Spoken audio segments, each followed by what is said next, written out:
Hello everyone, beautiful জার্নির আবারও একটা মিনি ব্লগে তোমাদের সবাইকে স্বাগত জানাই। আজ বৃহস্পতিবার, বেলা 11টা মতো বাজছে। মনোজিৎ অফিস বেরোবে, আমারও এখানে টিফিনটা প্যাক করা হয়ে গেছে। আগের ব্লগে ওই যে বললাম, সকালে ঘুম থেকে উঠি একেবারে রিও আর মনোজিৎ দুজনের জন্যই আমি 1 পট এই পনির ফ্রাইড রাইসটা বানিয়ে নিয়েছিলাম। তো এটা রেসিপি আমার চ্যানেলে আছে, তোমরা চাইলে একবার দেখে নিতে পারো।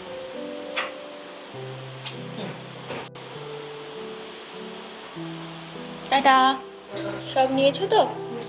মনোজিৎ বেরিয়ে গেল। আজ অবশ্য ব্রেকফাস্টটা মনোজিৎই বানিয়েছে। ওই একটা পুর বানানো ছিল পনির, আলু, ক্যাপসিকাম, পেঁয়াজ দিয়ে, তার সাথে একটু দই আর কর্ন অ্যাড করে দিয়ে একটা পুর বানিয়ে ওটা দিয়ে স্যান্ডউইচ বানিয়ে দিয়ে গেছে। ও খেয়েছে আর আমার জন্যও রেখে গেছে। সাথে একটু চা ছিল সকালের, সেটাও গরম করে নিয়েছি।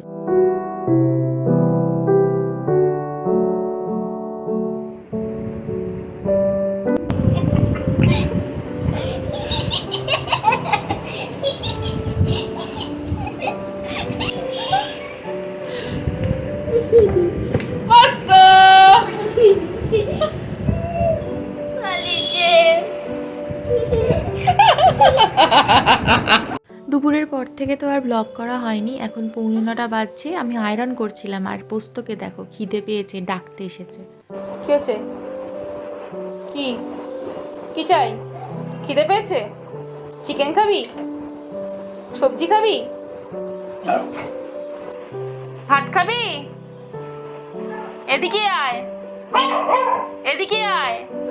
এখন খেতে দেবো না, একটু পরে দেবো, এখন নয়, এখন নয় কিন্তু পরে। পোস্ত, পোস্ত এখন নয়, পরে, ঠিক আছে?